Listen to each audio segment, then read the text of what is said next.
7 വർഷത്തിന് ശേഷമാണ് കൂട്ടിയിരിക്കുന്നത്. സപ്ലൈകോയ്ക്ക് സർക്കാർ കൊടുക്കാനുള്ളത് 1525 കോടിയാണ്. അപ്പോൾ ഒന്നുകിൽ കുടിശ്ശിക തീർക്കുക അല്ലെങ്കിൽ കൂട്ടുക, ഈ 2 മാർഗ്ഗങ്ങളെ മുന്നിലുണ്ടായിരുന്നു. അങ്ങനെയാണല്ലോ ഈ 13 ഇനങ്ങൾ കൂട്ടണമെന്നുള്ളൊരു നിർദ്ദേശം സമർപ്പിക്കപ്പെട്ടത്.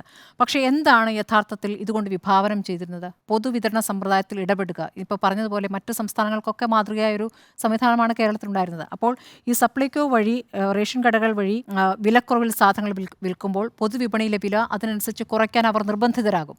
ഇതായിരുന്നല്ലോ നടന്നിരുന്ന കാര്യം. പക്ഷേ ഇന്ന് മന്ത്രി ഇത് നേരെ തിരിച്ചാണ് പറയുന്നത്.